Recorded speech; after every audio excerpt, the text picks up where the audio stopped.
믿음의 고백을 하나님께 드림으로 말씀 앞에 나가도록 하겠습니다. 하나님 나를 사랑하신다.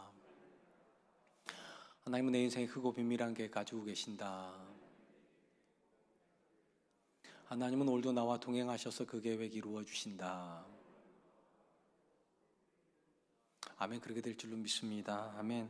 하나님께서 그분의 백성에게 기대하시는 신앙의 가장 기본 중에 기본이 있다면 하나님의 말씀에 순종하는 것입니다.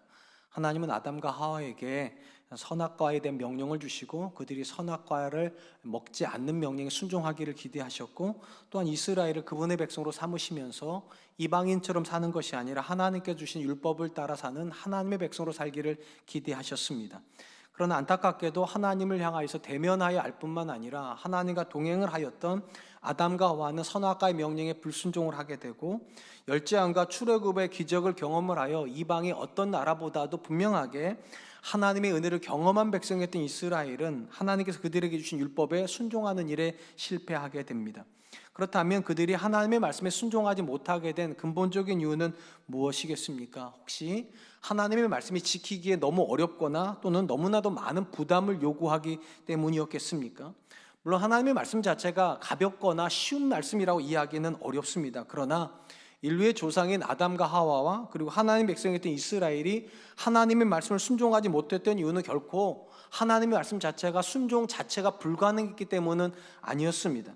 근본적인 관점에서 그들의 불순종은 그들이 하나님을 향해서 고백했던 믿음이 흔들렸기 때문입니다. 하나님께서 아담과 하와에게 최선의 것을 주셨다는 그들의 믿음이 사탄의 시험에 앞에 서게 되자 하나님께서 최선을 주신 것이 아니라 차선을 주었다는 생각을 하게 되자 그들은 하나님의 말씀을 버리고 스스로 최선의 것을 가지기 위해서 선악과를 따먹게 됩니다. 이스라엘 역시 마찬가지입니다. 하나님께서 그들에게 말씀을 통해서 사는 길을 제시해 주셨는데 그들이 보기에 하나님이 주신 말씀으로 사는 길보다 하나님의 말씀을 버리고 살고 있는 이방인들의 삶이 더 풍성하게 느껴지자 그들은 믿음을 버리고 불순종의 길을 가게 됩니다.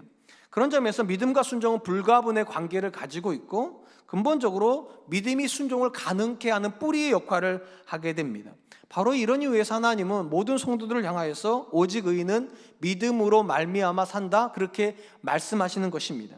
온전한 믿음이 하나님께 온전한 순종을 하게 하고 온전한 순종이 하나님의 은혜를 경험하게 만들기 때문입니다. 근데 순종의 뿌리가 되는 믿음이 절대로 쉽지가 않다는 게 큰 문제입니다. 이는 이스라엘이라고 하는 나라가 이방인들은 도무지 경험하지 못한 은혜를 경험했음에도 불구하고 믿음으로 살았던 것이 아니라 불순종하는 이방인들처럼 살았다는 것만 보아도 확실히 알 수 있습니다. 놀랍게도 이스라엘은 이방인들과 전혀 구분이 되지 않습니다. 그렇다면 왜 그 많은 은혜를 경험했던 이스라엘이 하나님으로부터 구별된 백성이 아니라 이방인들처럼 사는 믿음에 실패하는 역사를 만들게 되었겠습니까? 근본적인 이유는 그들이 경험하고 있는 상황들이 그들의 믿음과 일치하지 않았기 때문일 것입니다. 단적으로 이스라엘의 출애굽에 엄청난 은혜를 경험하고 홍해를 건넌 다음에 시내산에서 1년간 하나님의 임재로 충만하게 된 다음에 그 다음에 도달했던 지역이 가데스 바네아입니다. 이곳에서 그들이 믿음으로 12정탐꾼을 가나안 땅으로 보내게 됩니다. 여기서 제가 말씀하는 믿음은 하나님께서 이스라엘에게 가나안 땅을 주셨다는 믿음을 가지고 정탐꾼을 보냈다는 것입니다. 그들은 당연히 12정탐꾼이 돌아와서 이렇게 보고할 줄로 알았을 겁니다. 그 땅은 확실히 하나님이 우리에게 주신 땅이 맞다, 이럴 줄로 기대를 했는데 돌아온 10명의 보고가 정반대로 갑니다. 그 땅은 절대로 하나님이 우리에게 주신 땅일 수 없다는 것입니다. 성벽은 너무 높아서 점령이 불가능해 보이고 더 큰 문제는 그 성을 지키고 있는 사람들은 안악자손들, 거인들의 후손들이기 때문에 그들이 보기에 우리는 메뚜기만도 못한 족속일 것이라고, 아무리 보아도 가나안 땅은 축복의 땅이 아니라 자기들에게 저주의 땅이라는 겁니다. 들어가면 반드시 우리는 망한다.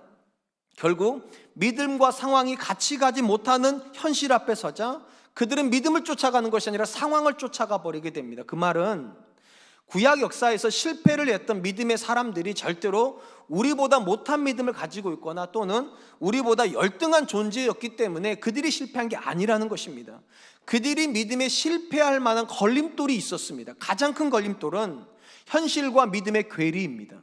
믿음과 현실이 같이 가는 것 같으면 믿음대로 사는 게 참 쉽습니다. 근데 이상하게 하나님이 우리에게 놓아두시는 현실들은 우리의 믿음을 걸려 넘어뜨리게 하는 굉장히 많은 요소들을 가지고 있습니다. 그래서 믿음은 있는데, 심지어 은혜도 경험을 하는데 걸림돌에 넘어져서 믿음에 실패하게 되는 것입니다. 오늘 우리가 살펴보게 될 본문의 말씀 역시 신앙의 여정을 걸어가는 저와 여러분들이 온전한 믿음을 고백하기 위해서 반드시 우리 안에서 제거해야 되는 믿음의 걸림돌이 무엇인가를 소개하는 말씀이라고 생각이 됩니다. 오늘 본문의 말씀은 요한 사도가 유대인들에게 예수님께서 그토록 많은 이적과 말씀을 주셨음에도 불구하고 그들이 믿음에 실패할 수밖에 없었던 이유를 밝힘으로 시작이 됩니다. 요한 사도는 유대인들의 실패의 뿌리 속에는 그들이 하나님의 말씀에 불순종하리라고 예언해 놓았던 이사야의 말씀의 성취라고 해석을 합니다. 오늘 본문 말씀은 요한복음 12장 37절로 38절 말씀입니다. 이렇게 많은 표적을 그들 앞에 행하셨으나 그를 믿지 아니하니 이는 선지자 이사야의 말씀을 이루려 하심이라. 이르되 주여 우리에게 들은 바를 누가 믿었으며 주의 팔이 누구에게 나타났나이까 하였더라. 요한복음 안에도 7개의 이적이 있다고 제가 말씀드렸습니다. 이 7개의 이적은 누구나 할 수 있는 그런 이적이 아니라 예수님만이 할 수 있는 이적, 그러니까 모든 이적은 다 예수님이 하나님의 아들인 사실을 증명하는 이적이었습니다.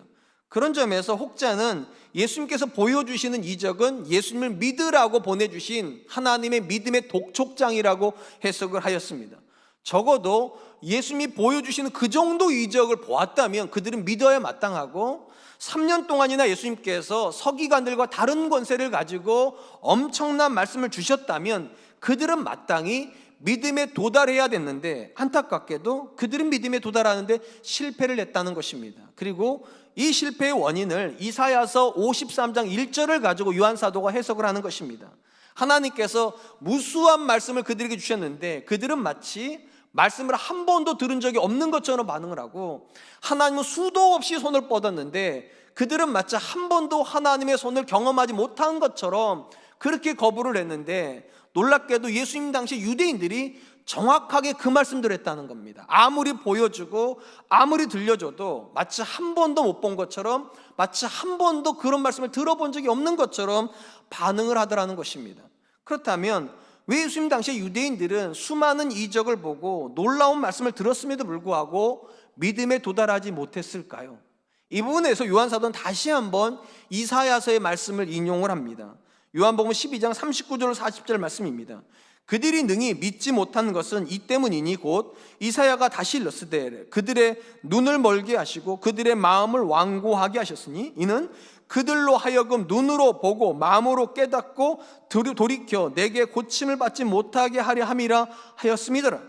요한 사도는 궁극적으로 예수님 당시의 유대인들의 실패는 하나님께서 그들의 마음을 완악하게 하시고 그들의 눈을 멀게 하셨기 때문에 결과적으로 믿음을 갖지 못했다, 이렇게 해석을 했습니다. 물론 이 말은 절대적으로 유대인의 불신의 이유가 하나님께 있다라고 말하는 것은 아닙니다. 그도 그럴 것이 유대 역사에서 유대인들이 계속적으로 불순종했을 때에도 여전히 하나님은 선지자를 보내셨습니다. 그리고 말씀만 하신 것이 아니라 그들이 하나님께로 돌아올 수 있는 굉장히 많은 이적들을 보여주셨습니다. 그런데 그들은 안 믿었습니다. 이 말은 하나님께서 그들이 안 믿기를 원하신 게 아니라는 거예요. 하나님은 그들이 믿기를 원하셨고 하나님께 돌아오기를 원하셨는데, 다만 하나님이 아무리 이적을 보여주시고 하나님이 아무리 말씀을 하여도 그들이 안 들으려고 하고 안 보려고 했기 때문에 결과적으로 그들의 마음이 완악해진 것이고 그들의 눈이 닫혀졌고 하나님은 그대로 그냥 내버려 두셨다는 겁니다. 그래서 그들은 은혜를 경험했지만 불신하는 세대가 되고 말았다는 것입니다. 우리가 일단 본문에서 먼저 주목하려고 하는 것은 하나님을 아는 이들이 믿음에 실패하는 근본적인 이유는 절대로 하나님께 있지 않다는 겁니다. 근본적인 이유는 우리에게 있습니다. 하나님은 지속적으로 늘 말씀해 오셨고 언제나 모든 사람들이 하나님을 인정할 만한 기적들을 삶에서 보여주십니다. 근데 문제는 무엇인가? 우리가 안 믿으려고 한다는 거예요. 그리고 하나님의 일하심을 인정하지 않으려고 한다는 거예요. 그리고 안 믿으려고 하고 인정하지 않으려고 하면 마음은 점점 강팍해지고 하나님은 그 마음을 안 만져주신다는 겁니다. 그 눈을 안 열어주신다는 거예요. 그냥 내버려 두십니다. 반드시 기억하시오. 안 믿으려고 하면 하나님도 그냥 내버려 두십니다. 믿으려고 해야 마음을 만져주시는 거고요, 믿으려고 해야 눈을 열어주시는 건데 안 믿으려고 하니까 마음은 강팍해지고 눈은 점점 어두워지는 것입니다. 그런 점에서 오늘 본문에서 하나님이 완악하게 하시는 게 아니라 하나님이 가만 놔두심으로 그들을 완악하도록 그냥 내버려 두시는 거고, 하나님이 그 마음을 안 만져주시기 때문에 마음이 안 열리는 것입니다. 그렇다면 왜 하나님께서 이스라엘 향하여서, 그리고 예수님께서 신약의 유대인들을 향하여서 그렇게 많은 말씀과 그렇게 많은 이적을 보여주시는데도 그들은 안 보려고 했을까요? 그들은 왜 안 믿으려고 했을까요? 근본적인 이유가요, 오늘 본문에서 예수님께서 먼저 인용하셨던 말씀이 이사야서 53장의 말씀이라는 데 주목할 필요가 있습니다. 이사야서 53장의 말씀은요, 구약 성경 안에서 예수님께서 메시아로 오셨을 때 고난당할 메시아가 될 거라는 걸 가장 구체적으로 보여주시는 말씀입니다.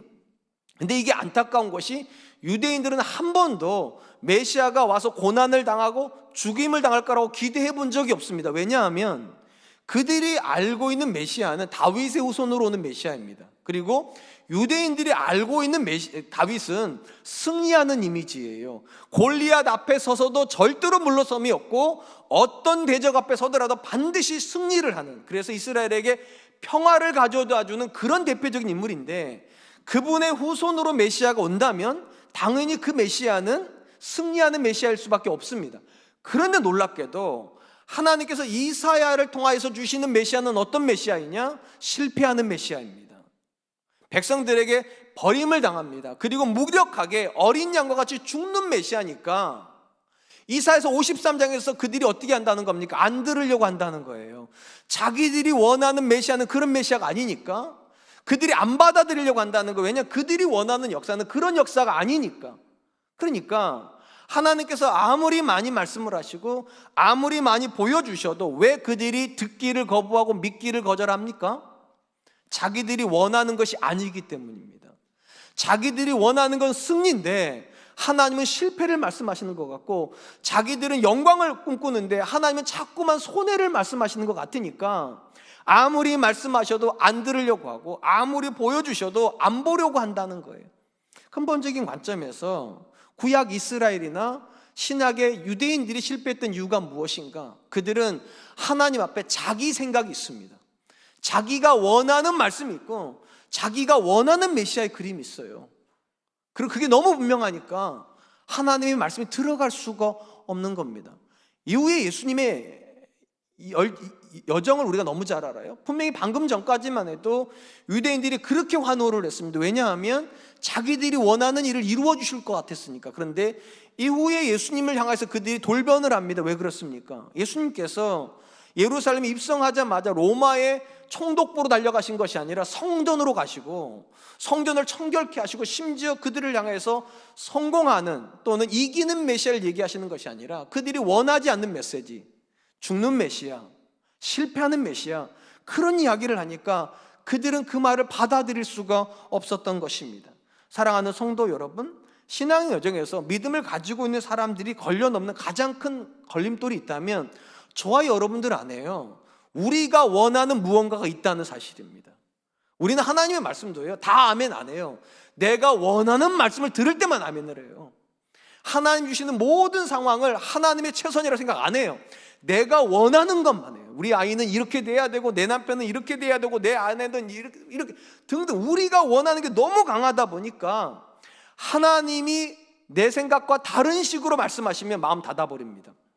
하나님이 내가 원하는 것과 다른 방향으로 날 데려가면 마음이 차갑게 식어버립니다. 은혜가 없어서가 아닙니다. 하나님이 이 일을 안 해서가 아닙니다. 내가 그걸 원하지 않습니다. 이게 걸림돌입니다. 성경에서 우리가 원하는 걸 이루어 주시는 하나님이 계시지 않습니다. 하나님은 그분의 영광을 위해서 하나님이 일하시지 우리가 영광 받기 위해서 일하시지 않는데, 언제부터인지 모르게 우리는 내가 원하는 일을 하는 하나님, 내가 원하는 말씀을 하는 하나님만 믿으려고 해요. 그러므로 이 걸림돌을 제거하십시오. 여러분들이 원하는 걸 하는 하나님은 성경의 하나님 아닙니다. 여러분들이 원하는 것만 주시는 하나님은 성경이 말하는 하나님 아닙니다. 그런데 이스라엘 역사는 늘 그것만 원했습니다. 그리고 예수님 당시에 유대인들도 언제나 그것만을 예수님께 기대를 했습니다. 근데 그렇게 하지 마시고 언제나 이렇게 믿으십시오. 지금 하나님께 주시는 모든 말씀이 내게 주신 말씀입니다. 그것이 듣기에 편하든 편하지 않든 간에 아멘으로 받으시고, 지금 내가 만나고 있는 모든 상황이 내 눈에 내가 원하는 방향으로 가지 않더라도 항상 선언하세요. 하나님의 최선이 있다. 하나님이 이것이 최선이니까 내가 원하는 것이 아니라 지금의 이 상황을 내게 주신 것이다. 이 믿음이 있으면 우리는 절대로 걸려 넘어지지 않을 줄로 믿습니다. 전 저와 여러분들에게 이 믿음이 있기를 축원드리겠습니다. 두 번째로 우리가 본문에서 만나고 주목해야 될 인물들은 백성들이 믿기를 주저할 때 관리 중에서 믿는 자들이 있었다는 사실입니다. 42절로 43절입니다. 그러나 관리 중에도 그를 믿는 자가 많되 바리새인들 때문에 드러나게 말하지 못하니 이는 출교를 당할까 두려워함이라. 그들은 사람의 영광을 하나님의 영광보다 더 사랑하였더라. 본문에서 요한 사도가 바리새인들 틈 사이에서 믿고 있는 관리들이라고 말하는 사람은 요한복음 3장에 나오는 니고데모와 같은 인물들이라고 생각하시면 될 것입니다. 이 관리들은 사람들에게 신앙적으로도 인정을 받았고 능력으로도 인정을 받아서 높임을 받은 사람들입니다. 주목할 것은 이 관리들은 오랫동안 말씀의 훈련을 받았기 때문에 구약의 율법뿐만 아니라 유대인들의 전통에도 굉장히 해박한 사람들이었습니다. 그런데 이들이 예수를 믿었다는 사실은 굉장히 주목할 만한 내용을 가지고 있습니다. 왜냐하면 적어도 이런 사람들이 예수님께 믿을 정도라면 예수님이 그들에게 주셨던 말씀이 신뢰할 만한 말씀이고 예수님께서 그들에게 보여주셨던 이적이 믿음을 갖기에 충분했다는 것입니다. 다시 한번 말씀드릴게요. 성경 어디에도요 우리의 불신의 원인을 하나님께 둔 적이 없어요. 하나님은 언제나 심지어 유대인들의 관리들조차도 믿을 수 있을 정도의 말씀, 하나님의 살아계심을 인정할 수 있을 정도의 기적은 늘 주시는 분이시기 때문입니다. 다만 차이가 있다면 어떤 이는 충분한 말씀 앞에서도 여전히 부족하다고 말을 해서 믿음에 못 들어가라고, 어떤 이들은 이미 주어지신 말씀을 통해서 은혜를 받아 믿음에 들어가는 거예요. 또 어떤 이들은 아무리 작은 은혜를 줘도 그것 때문에 충족하다고 말을 함으로 믿음에 들어가고, 어떤 이들은 아무리 큰 은혜를 경험해도 더 큰 은혜가 필요하다고, 내게는 이 은혜가 성에 안 찬다고 말함으로 믿음에 못 들어가는 것입니다. 그런 점에서 본문에서 나오는 이 관리들은 하나님의 은혜가 또 예수님을 통해서 보여주시고 들려주셨던 그 모든 말씀이 믿기에 충족하다는 것을 보여주는 근거가 되는 것입니다. 다만 본문에서 요한 사도가 믿었다고 말하는 이 관리들이 고백하는 이 믿음 안에도 걸림돌이 있다는 겁니다. 그들이 믿기는 하는데 바리새인들 때문에 드러내놓고 믿지를 못한다. 왜냐하면 그들이 출교를 당할까 봐 두려워했기 때문에. 여기서 출교라고 하는 말은요, 회당에서 쫓겨난다는 의미를 가지고 있습니다. 우리 생각에 회당에서 쫓겨나는 게 뭐 그렇게 대단한가 싶지만 유대 사회는 우리가 생각하는 것보다 훨씬 종교적인 사회입니다. 그렇기 때문에 그들이 회당에서 쫓겨난다는 말은 더 이상 유대인이 아니라는 선언인 겁니다. 그리고 그들이 유대인이 못 된다면 그들이 지금까지 누리고 있던 관리의 지위도 빼앗긴다는 의미가 됩니다. 그러니까 적어도 그들은 예수님을 향한 믿음을 고백할 마음은 있지만 주변에 있는 바리새인들이 들을까 봐 입으로 말을 못합니다. 왜냐하면 말을 했다가 자신들이 손해를 당할까 봐. 이런 모습을 보고서 요한 사도가 뭐라고 말하는가? 그들은 사람의 영광을 하나님의 영광보다 더 사랑한 사람들이라고. 걸림이 있다는 겁니다. 사람의 영광이라고 하는 걸림이 그들 안에 있어서 마음에 있는 믿음을 바깥으로 시인하지 못하는 존재가 되어버렸다. 우리가 오늘 본문 말씀에서 두 번째로 주목하려고 하는 것은 한 사람의 인생에서 믿음을 고백하는데 두 번째로 걸림이 되는 것이 무엇인가입니다. 바로 손해를 두려워하는 것입니다. 예수님 믿는 것 때문에 손해당할까 봐, 예수님 믿는 것 때문에 내 자녀가 어떤 불이익을 당할까 봐 그거를 주저하면 믿음은 들어가지지 않는다는 것입니다. 이것이 굉장한 딜레마를 불러일으키는 이유는 사실은 예수님은 한 번도 모호하게 신앙을 말씀하신 적이 없어요. 우리가 잘 아는 것처럼 예수님이 신앙이라고 하는 관점에서 요구하는 건 딱 두 가지밖에 없었습니다.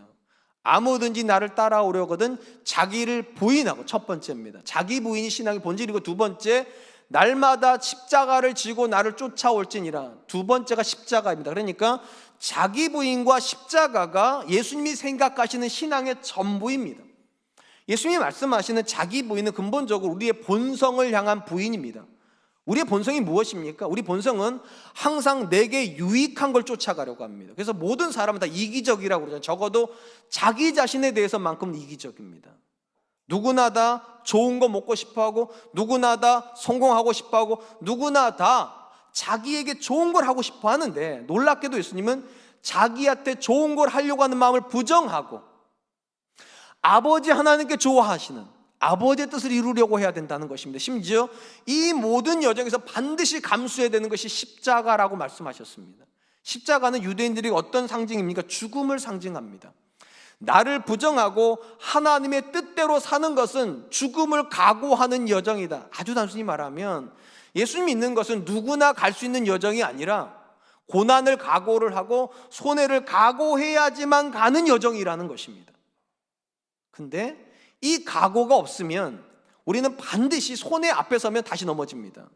고난 앞에 서면 다시 넘어지게 됩니다. 오늘 본문에 나오는 관리들이 그래요. 그들은 분명히 예수님이 들려주시는 말씀 중 은혜를 받습니다. 보여주신 이적 속에서 확신도 갖습니다. 그런데 뭐를 못 넘어가는가? 이 믿음 때문에 고난당해야 된다는 건 인정 안 하는 거예요. 이 믿음 때문에 손해받아야 된다는 것은 감당 못하는 거예요. 그래서 그들은 넘어지게 되는 것입니다. 적어도 우리가 예수님의 말씀에서 확인하는 것이 있어요. 예수님이 말씀하신 믿음은 절대로 쉽지 않다.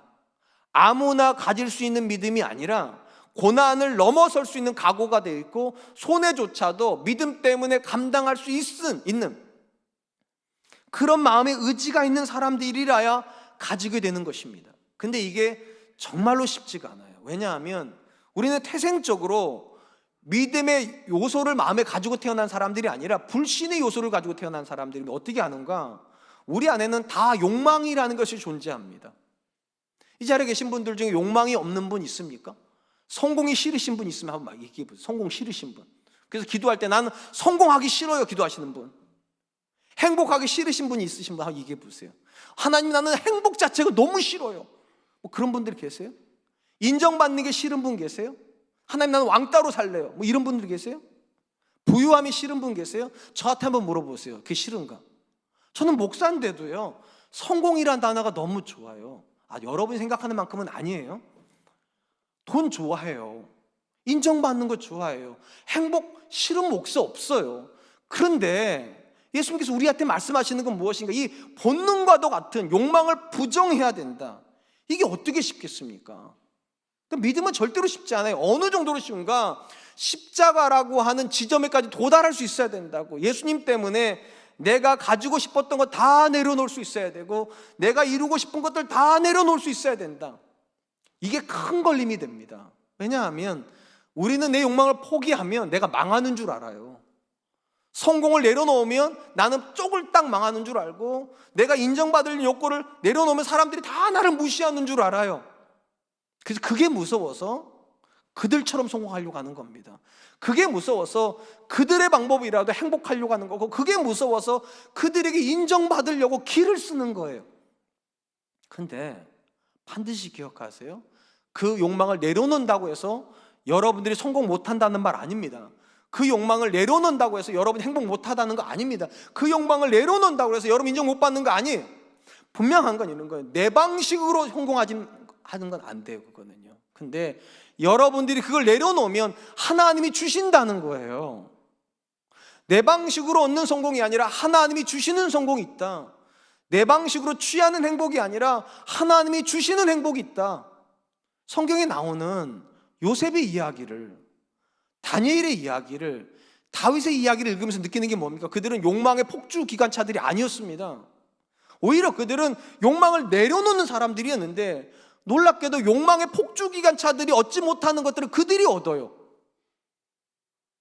그들은 자기 방식으로 복을 받은 사람들이 아니라 하나님이 복을 주신 사람들입니다. 그리고 어떤 사람들에게 하나님 복을 주시는가? 아이러니하게도 자기가 부인이 되는 사람이요.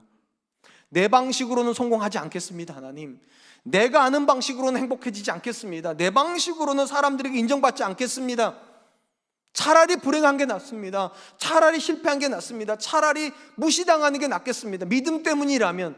그러면 놀랍게도 하나님께서 그 사람들을 지극히 높여주시더라. 그러니까 하나님이 주시는 모든 복에는 기본 전제가 있어요. 손해가 각오된 사람들에게 주시는 겁니다. 믿음 때문에 고난을 각오하는 사람들에게 하나님이 복을 주시는 것이지 어쩌다 보니까 받는 복은 없어요. 사랑하는 성도 여러분, 기독교 신앙과 기복주의 신앙의 가장 큰 차이가 무엇일까요? 분명한 건 기독교 신앙 안에도 복의 개념이 들어가 있고요, 기복주의 안에도 복이 들어가 있습니다. 차이가 있다면 기복주의의 복은 이게 전부입니다. 그러니까 복 받을 때까지만 하나님의 의미가 있는 거예요. 복을 받을 때까지만 신앙의 의미가 있는 거고, 복을 받을 때까지만 믿음도 의미가 있어요. 근데 복이 사라져버리면 다 사라져버리는 게 기복주의입니다. 종종 우리 청년 아이들이나 믿음이 약한 분들이 그런 얘기를 해요. 어떤 일에 실패하고 나면 나 이제 교회 끊었어. 왜 끊는 겁니까? 그게 목적이니까요. 그게요. 기독교는 무엇입니까? 그냥 하나님 자체가 목적인 겁니다. 성공 못해도 괜찮다, 인정 못 받아도 괜찮다, 심지어 행복 못해도 괜찮다, 내 인생에 하나님이 계시면 된다, 이 마음이 우리를 지배하지 못하면 우리는 무수한 걸림돌이 이 안에 가져야 됩니다. 성공 못하면 꼬꾸라지는 분들 나와요. 행복 못하면 꼬꾸라지는 분들 나와요. 인정 못 받으면 꼬꾸라지는 분들이 나와요. 걸림돌을 가지고 있으니까. 무엇을 하시겠습니까? 믿음 안에서 성공을 기대하지 마세요. 고난받는 걸 당연시 여기십시오. 그러면 어떤 일이 벌어지는가? 고난받아도 안 넘어져요. 근데 고난을 각오했는데 성공이 옵니까? 엄청 감사하시게 될 거예요. 근데 거꾸로 한번 생각해 보세요. 내가 성공을 기대했는데 고난이 옵니다. 못 감당하실 거예요. 근데 성공을 기대했는데 성공이 왔어요. 그럼 어떤 일이 벌어진 줄 아세요? 당연한 줄 아실 거예요, 이제 또. 그러니까 신앙의 본질은 절대로 우리가 생각하는 그 지점이 있지 않아요. 우리가 생각하는 그 지점은 대부분 우리에게 걸림돌이 됩니다. 주님 말씀 앞으로 서세요. 아무든지 나를 따라오려거든 자기를 부인하고 날마다 자기 십자가를 지고 쫓아올 것이니라. 그 길에만 걸림돌이 없습니다. 그러니까 예수님 믿어서 고난받는 걸 당연시 여기십시오. 예수님 믿기 때문에 어려움 당하는 걸 당연시 여기십시오. 그 마음만 걸림돌이 없을 줄로 믿습니다. 마지막으로 우리가 본문에서 주목하려고 하는 분은 예수님이십니다. 요한복음 상에서 오늘 본문 말씀 44절로 50절 말씀은요, 예수님께서 모든 사람들에게 하셨던 마지막 설교입니다. 물론 13장부터 이제 제자들에게 하시는 말씀만 남아 있어요. 어쨌든 이 본문에서 이 설교는 예수님께서 지난 3년 동안 하셨던 모든 설교를 요약한다고 보시면 정확할 겁니다. 그리고 이 말씀에서 가장 주목할 만한 말씀은 47절로 48절의 말씀입니다. 사람이 내 말을 듣고 지키지 아니할지라도 내가 그를 심판하지 아니하노라. 내가 온 것은 세상을 심판하려 함이 아니요 세상을 구원하려 함이로라. 나를 저버리고 내 말을 받지 아니하는 자를 심판하리가 있으니 곧 내가 한 그 말이 마지막 날에 그를 심판하리라. 예수님은 3년 동안 지속적으로 수많은 말씀을 하시고 엄청난 이적을 보여주었음에도 불구하고 유대인들이 믿지 않는 현실 앞에서 뭐라고 말씀하시는가? 그래도 내가 너희를 심판하지 않는다라고 그렇게 말씀하셨습니다. 그리고 예수님께서 유대인들을 심판하지 않으시는 이유는 두 가지라고 말씀하셔서, 첫 번째, 예수님께서 이 땅에 오신 목적이 심판을 위해서 오신 것이 아니기 때문이라고. 나는 너희를 구원하러 왔기 때문에 너희를 심판하지 않는다. 두 번째, 확신이 있으시기 때문입니다. 하나님께서 예수 그리스도를 마지막 날에 지극히 높여주시고 예수님이 하셨던 모든 말을 가지고 그들을 심판하실 것을 믿으시기 때문에 지금 심판하지 않고 심판을 마지막 때에 하나님께 위탁하시는 겁니다. 그것이 오늘 본문의 핵심입니다. 우리가 본문에서 마지막으로 주목하려고 하는 것은 예수님에게도 믿음의 걸림돌이 존재했다는 사실입니다. 적어도 예수님께서 하나님의 아들임에도 불구하고 하나님을 향해서 믿음을 고백하는데 걸림돌이 없었을까? 있었어요. 두 가지는 있었습니다. 확실하게. 첫 번째는 하나님이 예수님 앞에 두시는 걸림돌입니다. 십자가요. 정말로 하나님의 아들이셨음에도 불구하고 예수님께서 가장 견디기 어려웠던 것이 무엇입니까?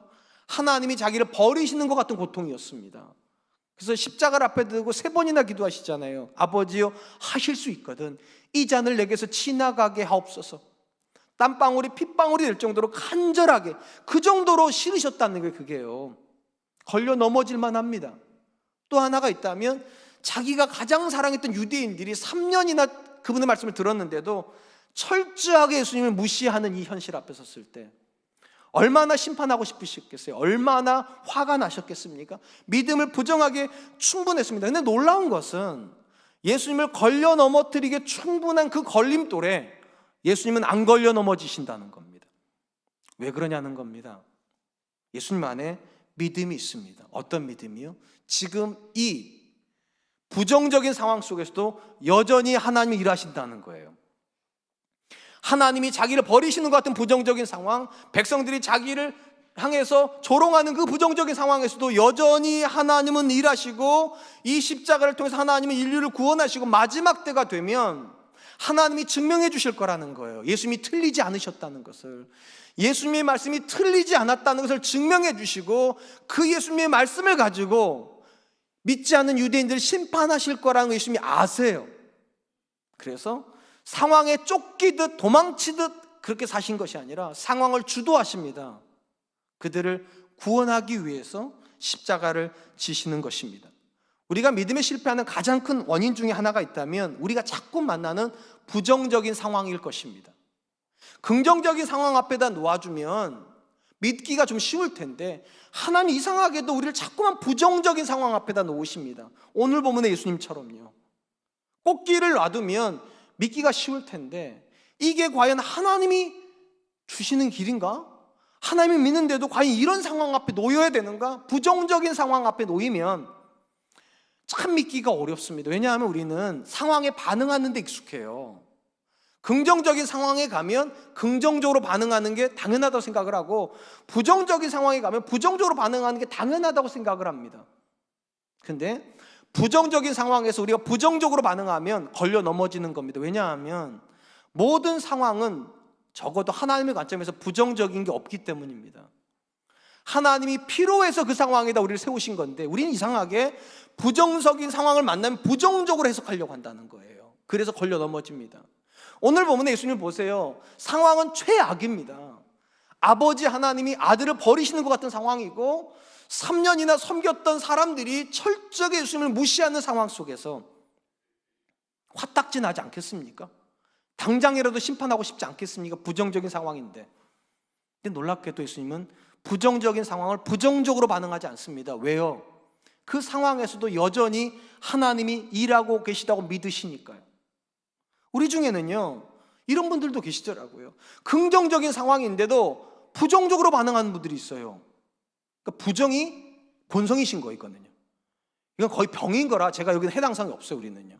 어디가 문제냐면 부정적인 상황에서 과연 우리가 어떻게 반응하냐는 거예요. 교회 바깥에 있는 분들은 부정적인 상황을 당연히 부정으로 받아들입니다. 왜냐 그들은 믿음이 없으니까요. 근데 저와 여러분들을 하나님께서 믿음을 두시고 부정적인 상황에다 놓으시는 이유가 뭡니까? 믿음으로 그 부정적인 상황을 다르게 해석하라고요. 다르게 해석하지 못하면 걸려 넘어지는 거예요. 굉장히 많은 분들이 부정적인 상황을 부정적으로 받아들이다가 믿음에 실패를 합니다. 제가 교회 다니는 여자분들한테 가장 많이 듣는 말이 뭔지 아십니까? 목사님, 제 남편이 저한테 십자가예요. 이걸 어떻게 받아들여야 돼요? 여러분, 하나님께서 여러분들에게 힘든 남편 주실 수 있어요. 근데 그게 십자가라고 하면 여러분은 그걸 부정적으로 받으신 거예요. 아니죠. 절대로 그렇게 받으시면 안 돼요. 여러분의 남편이 십자가이면 안 되죠. 여러분의 자녀가 십자가이면 안 되죠. 오히려 이렇게 말씀하셔야죠. 하나님께서 제게 이 남편을 주신 이유가 있을 거예요. 제가 그래서 내 남편이 하나님 앞에 조금 더 가까이 가기 위해서 제가 최선을 다할게요. 이렇게 받아야 되는데 우리는 이상하게 부정적인 상황 앞에 들어가면 자기도 모르게 부정적인 말을 하고 부정적인 태도를 견지를 합니다. 그래서 넘어져 버립니다. 반드시 기억하십시오. 신앙이 내게 있어서 가장 중요한 건 상황 아닙니다. 진짜 중요한 건 상황에 대한 해석입니다. 해석을 잘못하면 걸려 넘어지는 거예요. 오늘 본문에서 예수님은 해석을 어떻게 하십니까? 너희들이 아무리 나를 부정하고 심지어 하나님께서 내 앞에 꼬꾸라뜨릴 것 같은 십자가를 놓아도 믿는 게 있다는 거예요. 구원을 위해서 있는 거예요. 지금 이 순간은 구원을 위해서 있고 마지막 순간에 가면 하나님이 인정하실 거라고, 내가 틀리지 않았다는 것을. 그러므로 오늘도 상황에 따라서 어떻게 살까를 결정하는 사람 되지 마시고 믿음을 따라 살기를 작정하십시오. 그래야 걸려 넘어지지 않을 줄로 믿습니다. 사랑하는 성도 여러분, 사실 이 땅에 오셨던 예수님은 하나님의 아들이시라는 점에서 사실 그분에게 믿음을 힘들게 만드는 요소가 없어야 될 것 같아요. 근데 놀랍게도 하나님의 아들인 예수님에게도 믿기가 어려운 현실이 있었습니다. 부정적인 상황이요. 근데 놀라운 것은 그 예수님은 그 부정적인 상황을 긍정적으로 해석하신다는 거예요. 여기서 우리도 도전받아야 될 거라 생각합니다. 하물며 우리에게 왜 부정적인 상황이 오면 안 되는 겁니까? 하나님께서 저와 여러분들에게 부정적인 상황을 보내는 이유가 있다니까요. 우리가 믿음이 있는 사람이니까요. 믿음은 그 부정적인 상황 속에서 긍정을 끄집어내는 사람이에요. 긍정을요. 다른 긍정이 아니라 이 상황 속에서도 여전히 하나님은 일하고 계신다. 이 믿음이 있으면 우리는 상황을 쫓아가는 사람이 아니라 하나님의 사명을 쫓아갈 겁니다. 이 상황에서 과연 내가 어떻게 살아야 될까? 내가 이 상황에서 어떻게 행동을 해야 하나님이 일하실 수 있을까? 그러면 어떤 상황에 들어가도 걸려 넘어지지 않을 줄로 믿습니다. 저는 저와 여러분들이 지금 내가 만나는 부정적인 상황 속에서도 여전히 하나님이 일하신다는 믿음으로 안 넘어지실 수 있기를 축원드립니다. 이제 말씀을 맺으려고 합니다. 신앙의 여정에서 성도도 끊임없이 수많은 걸림돌 앞에 서야만 합니다. 믿음을 무너뜨리는 굉장히 많은 요소들이 있습니다. 오늘 본문이 세 가지를 이야기를 합니다. 그리고 이 세 가지가 제거되어야만 합니다. 첫 번째, 내가 원하는 말씀, 내가 원하는 상황은 성경에 없습니다. 근데 우리가 자꾸만 내가 듣고 싶은 말씀만 들으려고 하고 내가 원하는 것만을 고집을 하면 반드시 걸려 넘어질 겁니다. 내려놓으세요. 그리고 이렇게 말씀하세요. 주님 말씀하옵소서, 주의 종이 듣겠습니다. 어떤 상황에 놓으시든지 간에 하나님 이 상황이 최선인 걸 믿습니다. 이렇게 말씀하십시오. 절대로 안 넘어집니다. 두 번째, 신앙 안에서 아무런 손해도 안 받으면서 신앙생활 하려고 하지 마십시오. 예수님 잘 믿으려고 하면 손해 보셔야만 합니다. 예수님 잘 믿으려고 하면 고통 당하시는 게 맞아요. 그러니까 손해와 고통을 신앙의 본질로 삼아 놓으시면 성공해도 문제가 안 되고 실패해도 아무런 문제가 되지 않을 겁니다. 그러니까 신앙을 성공이랑 연결시키지 마시고 십자가랑 연결시키십시오. 마지막 세 번째, 지금 만나고 있는 부정적인 상황을 부정적으로 판단하려고 하지 마십시오. 새롭게 해석하십시오. 지금 이 상황에서도 하나님은 여전히 일하고 계신다. 그러면 우리 눈이 열리기 시작할 겁니다. 그리고 부정적인 상황 속에서 일하시는 하나님을 경험하게 될 줄로 믿습니다. 전 저와 여러분들이 그런 분들이 되실 수 있기를 주님의 이름으로 축원드리겠습니다. 이 시간 주신 말씀을 기억하고 세 가지를 위해서 기도했으면 좋겠습니다. 하나님, 내가 원하는 거 내려놓는 사람 되게 해주십시오. 내가 원하는 말씀, 내가 원하는 상황이 아니라 어떤 말씀에도 아멘하고 어떤 상황도 하나님의 최선임을 인정하게 해주십시오. 두 번째, 아무런 손해도 안 보고 믿는 예수님이 아니라 손해를 각오하고 고난을 각오하고 하나님 쫓아가는 그런 사람 되게 해주십시오. 세 번째, 어떤 부정적인 상황도 부정적으로 반응하는 것이 아니라 여전히 하나님이 일하신다는 믿음으로 반응하는 그런 사람 되게 해주십시오. 우리 같이 한 번만 기도하겠습니다.